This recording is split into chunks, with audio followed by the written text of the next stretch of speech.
Welcome back to episode 2 on my podcast, My eXp. And today my topic is maximize your earnings and how do I maximize my earnings in eXp versus traditional business.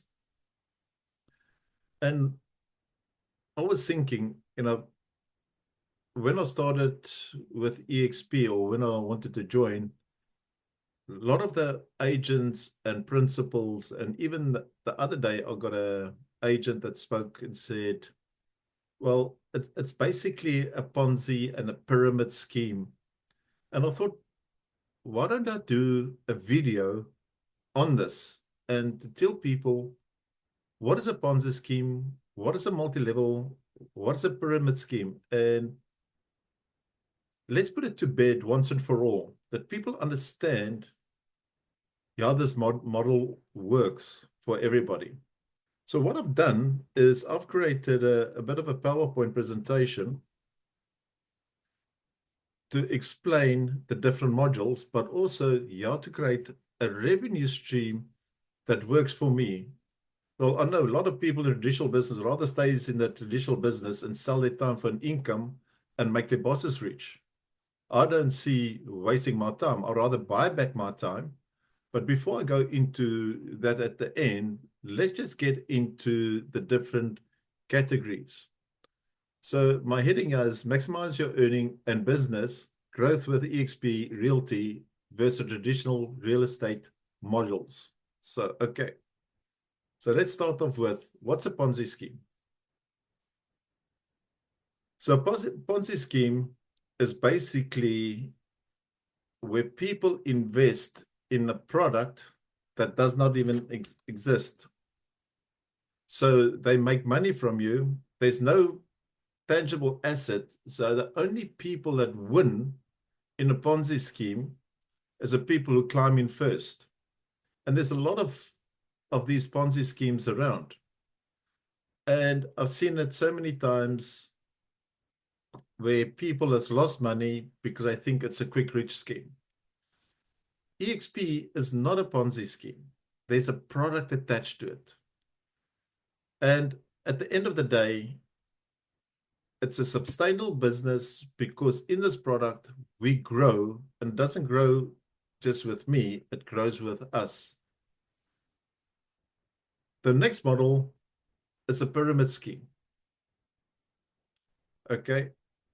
Now, pyramid scheme is when you recruit people to and earn from them, and at the end of the day, there's no product attached to it either. So the person at the bottom will always lose out. And I've seen it so many times where I was involved in a pyramid scheme, especially in the crypto market, and one of them was carrot bars. Only the top people made the money. The people at the bottom lost. And they came up with all these fancy ideas and toys and stuff like that, what you can earn, but there was not a sustainable product that you can earn from. So a pyramid scheme is something where there is no tangible asset what you are selling, because all what you're doing is you're recruiting, selling an idea going forward. Just hang on what's happening now. So my next one is multi-level marketing. So multi-level marketing is a system that is created where you sell a tangible product. For instance, like New Life or the old golden products. You sell a product, you earn from that product, and there's certain methodologies in that, and you earn from the shares in that product, which makes it sustainable compared to a pyramid scheme. So that's why I put it in here. It says it's important to distinguish between the legitimacy of an MLM, which stands for multi-level marketing, and a legal pyramid scheme. The pyramid scheme is primarily focused on recruiting and pay participants primarily on the recruiting of new members rather than selling a product. Does that make sense? So those are Yes. those are the differences between a pyramid scheme, multi-level, and a Ponzi scheme. And one of the things is I've also brought in the franchise model. So the franchise model works as follows. On top, you've got the franchisor. Then you've got the franchisee, and then you've got the agent. The franchisee pays initiation fee or initial fee to the franchisor as well as the ongoing royalties. The franchisee pays a commission to the agent, which could be 50%. So at the end of the day, the franchisee, as well as the franchisor, is the one that earns the money. So the franchisor will earn money on the ongoing royalty. So he's got a passive income coming through. The franchisee, at the end of the day, is earning from the agent 50%, depending what the agreement they've got. And when they've got third-party payments like bond origination and insurance, the franchisee is the one that scores the most. All what the agent is doing is selling their time for an income. So if you look at the eXp model is a cloud-based business. So you don't have to recruit agents. It can be a commission base. So I'll put it as an 80-20 because in the American market and certain other countries, they work on the 80-20, where South Africa works on the 75-25 model. But in the revenue share model, eXp has got the multi-listing component to it through the revenue share.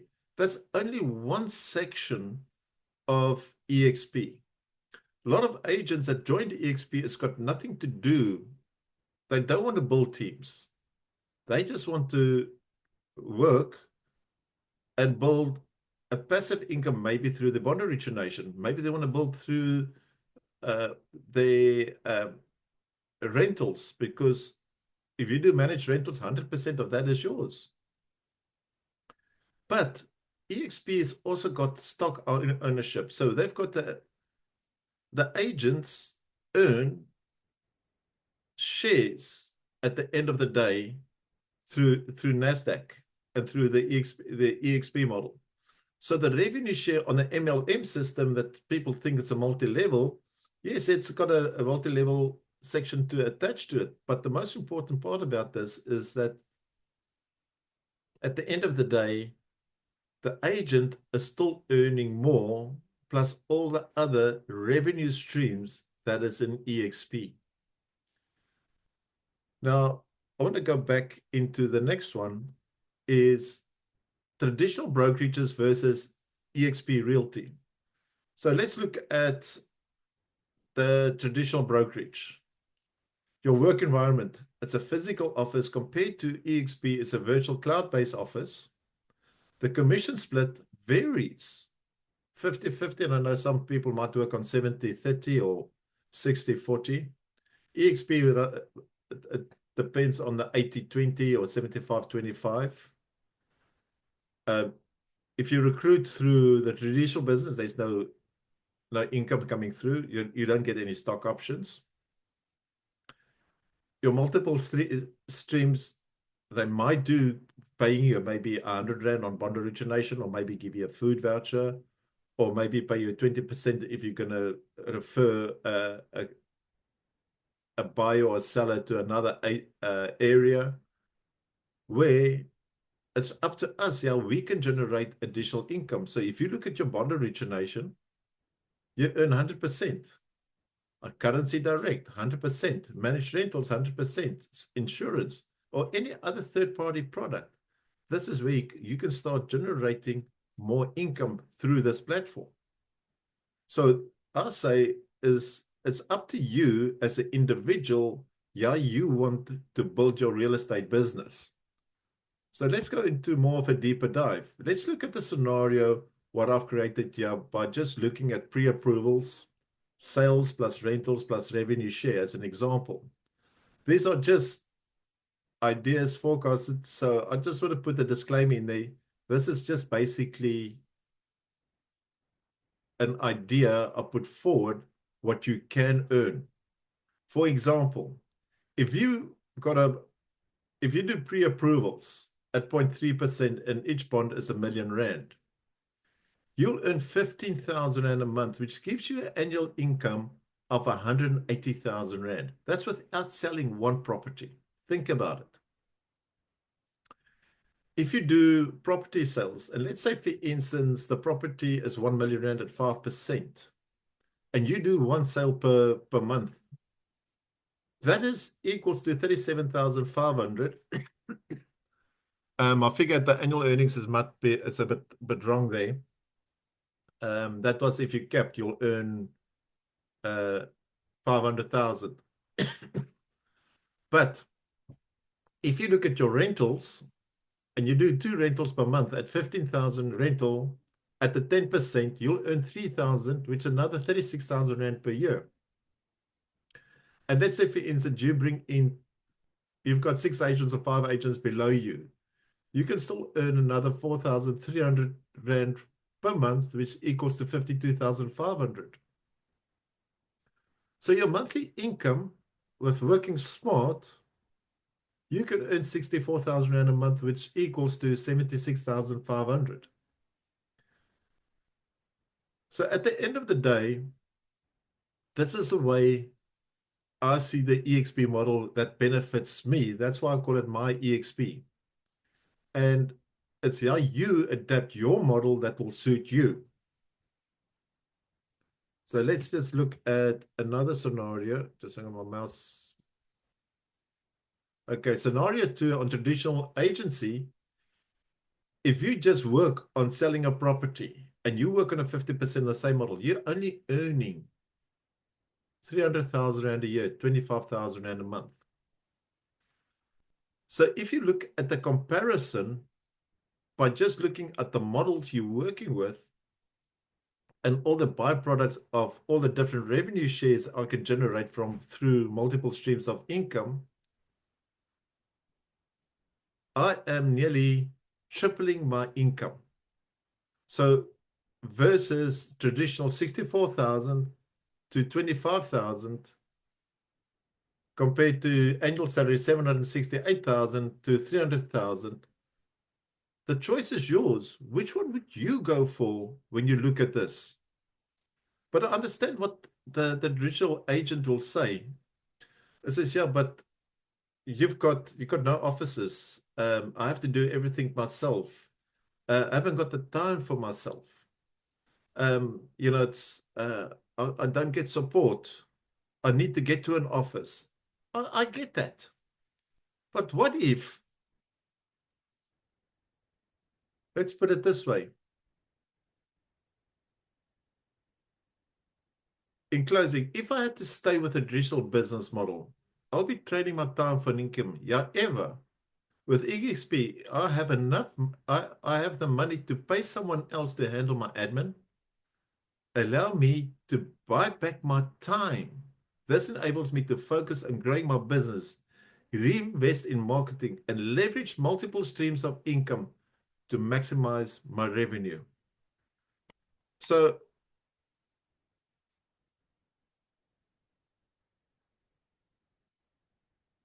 this is what I'm saying to you is how do you leverage going forward? Jon, would you like to add something what I just showed you there? Ron, yeah, that's wonderful.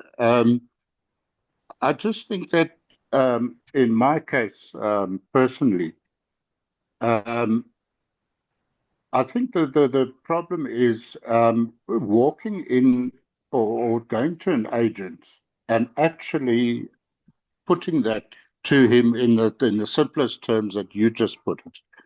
A lot of us, we're almost like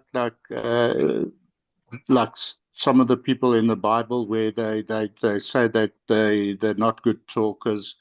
They're not quite sure how to put it. So is there a simpler way or some other thing that one can do to help us through this? Okay, Johan, it's quite simple. For me, it's not about trying to recruit people.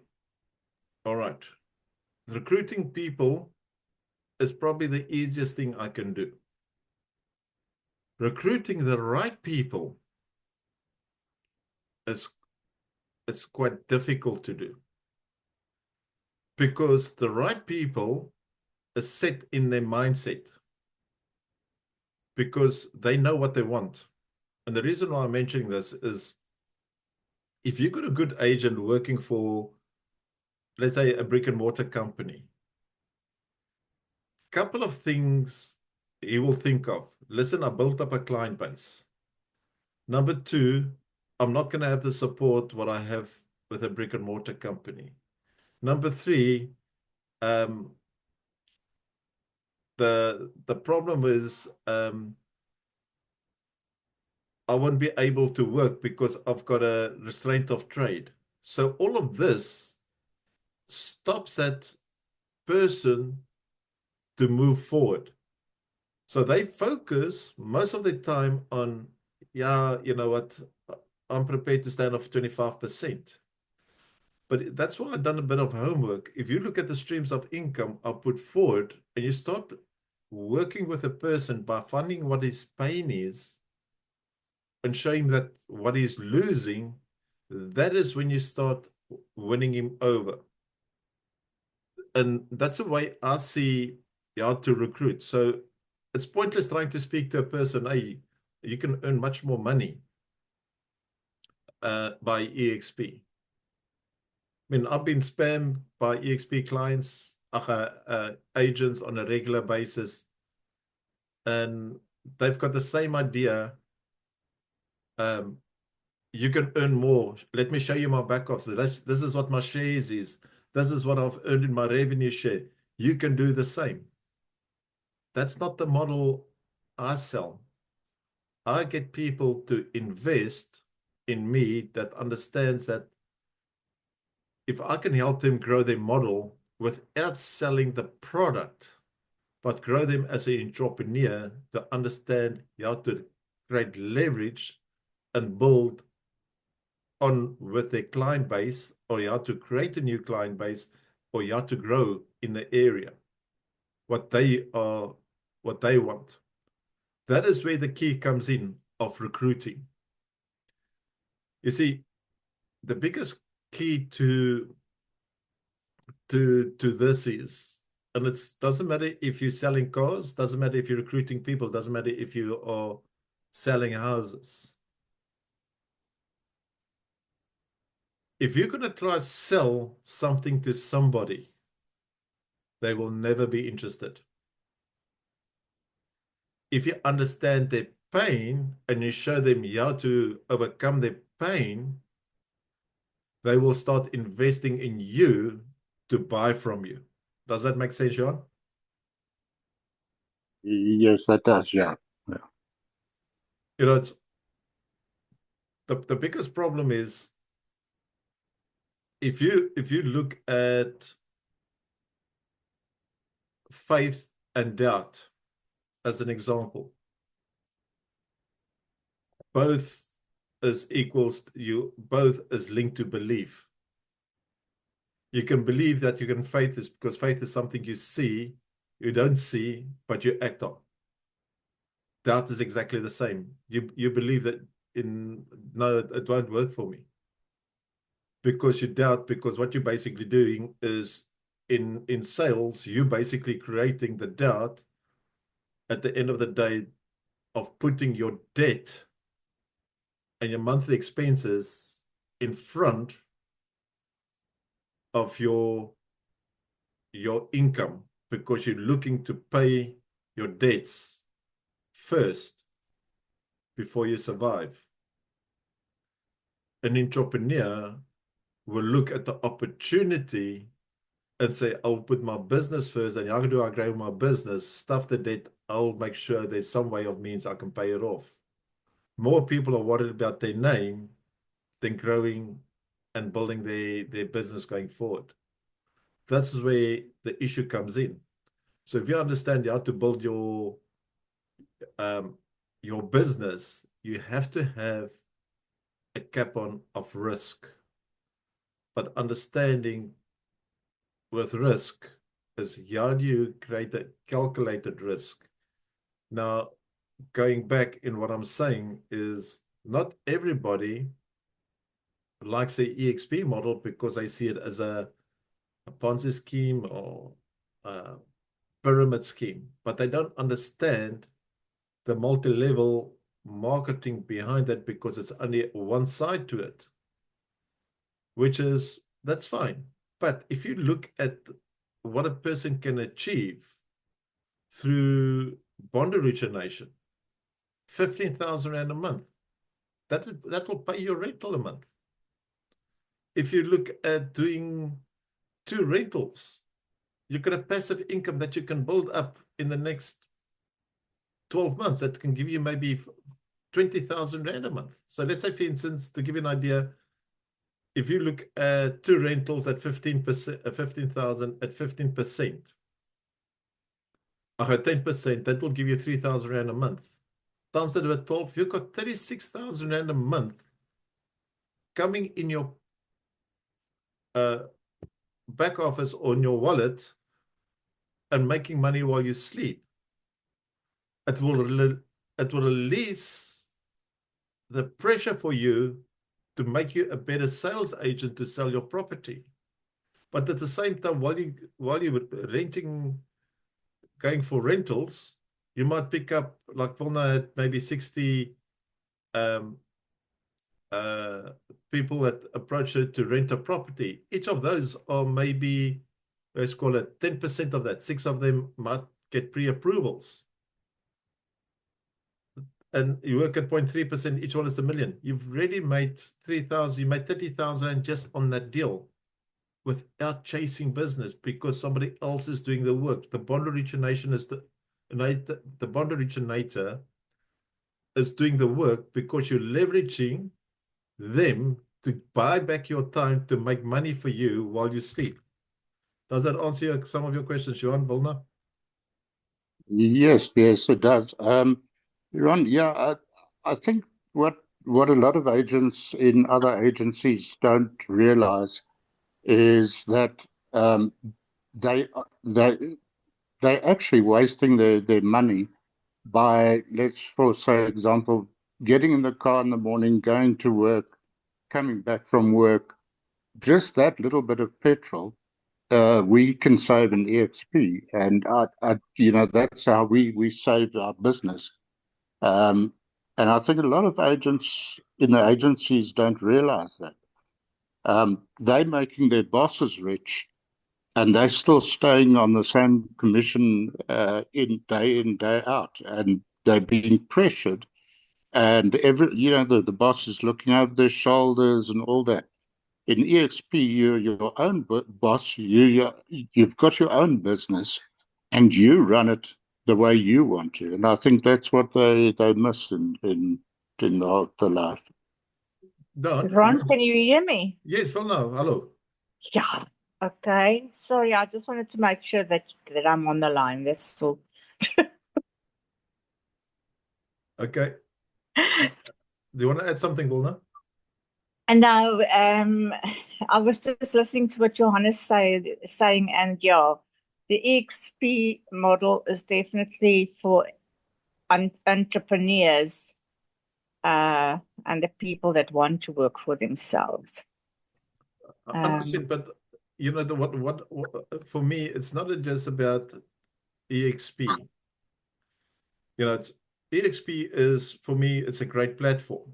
But Yeah, if you want to be your own boss and you want to buy back your time, you need to understand how do you leverage your time that other people can do the work for you. yeah, that's right. Now, let me explain to you what happened yesterday. I've got a client who's looking for a property in Veldrift, and I found an agent. And nice property, and the agent's got a sole mandate. And the agent said to me, I'm not going to share my mandate because I need this, because that's the only way I'm going to survive. Because if I sell it, I can get all the money. That's what most agents say. Okay, because what they're trying to do is they're trying to keep that sole mandate for themselves.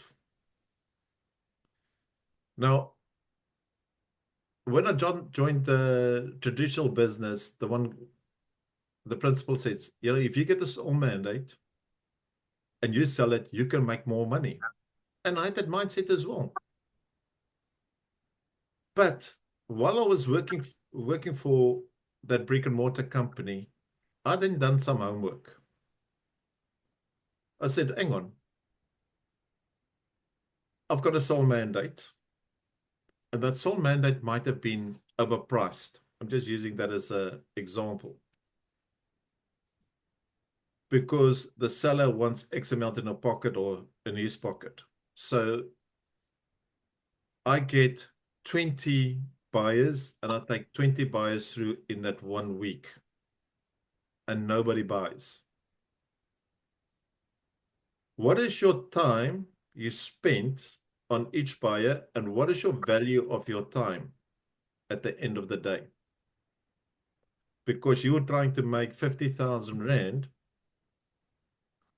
on that deal because you got a sole mandate. But it's not just the 50,000 Rand what you would have made. You're only going to get 50% because you've got a 50% commission with your brick and mortar. So you're only making 25,000 Rand. Exactly. All right. So it really cut your business in half. But that gives you 1,000, maybe 1,000 Rand, let's call it 1,200 Rand a day, which equals to maybe 150 Rand an hour. So that is what your time is worth, is 150 Rand an hour if you are only selling one property a month. But if I had the cash buyer, she could have put 12.5 in her pocket, knowing the deal is done.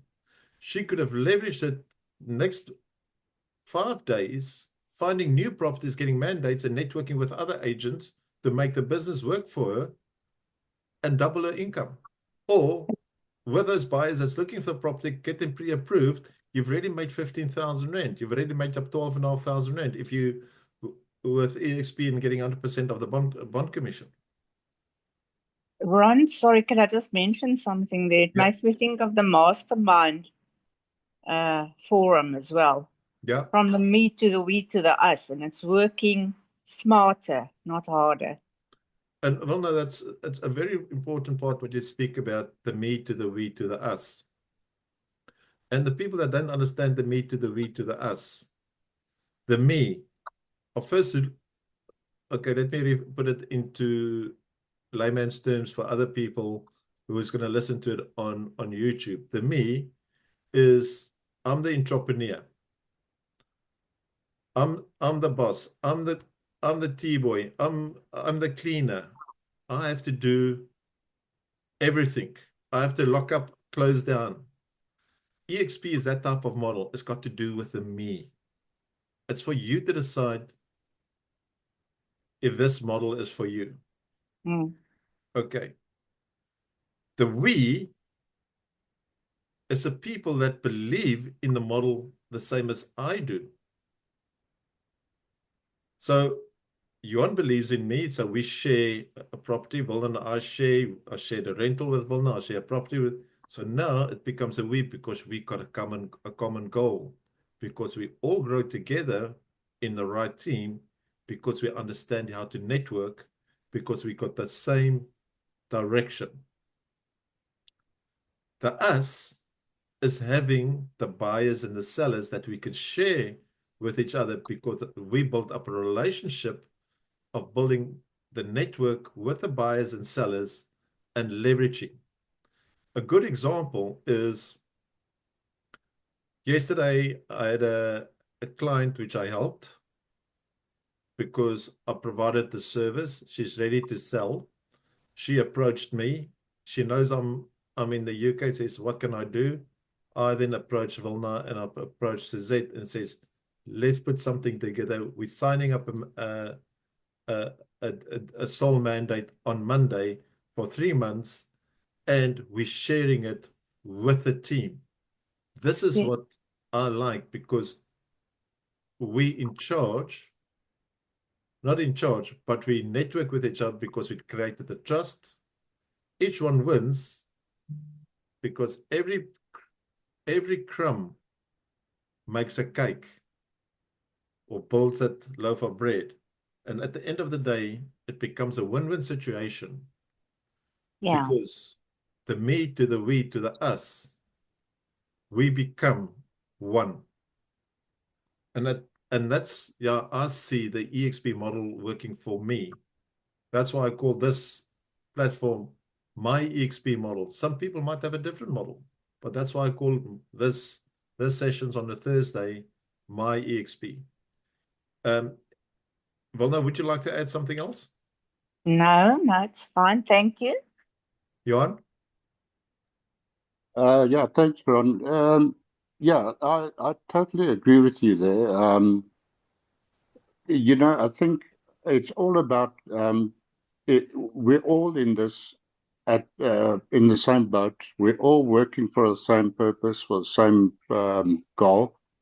But I find in eXp, the sharing is crucial.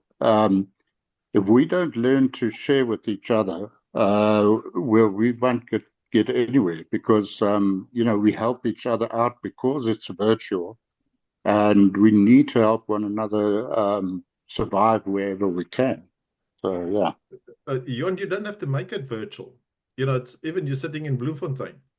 I mean, to give an idea, I created a group, a mastermind group in Blouberg, and Vilna and her son has taken it over. We're going now for more than a year, and that team is now networked to each other because it's a safe place to share ideas, to grow with each other. And that is what's the beauty part is. If you look at traditional business, 80% or 90% of good agents is never in the office anyway. Okay? The bulk of the agents who cannot make it work will sit in the brick and mortar just to chatter and not focus on work and waste their time. So the entrepreneurial agent will go out and find the business. I know a lot of agents that's not part of eXp, it's working for other companies. They're happy where they're working because they're working in a certain market, they work in a certain client base. And they're getting an average of, on their TikToks, an average of 35 to 40,000 views on their properties. But they'll sell 2 or 3 properties a year and earn 2 million rand worth of commission. They won't leave where they are because they're happy with what they're getting. And I was saying, it's not just about eXp, it's you as an individual entrepreneur. How do you grow yourself? Doesn't matter if you're with brick and mortar, eXp, or just a normal entrepreneur doing something. You need to leverage your time and buy your time back, that you can make the money at the end of the day.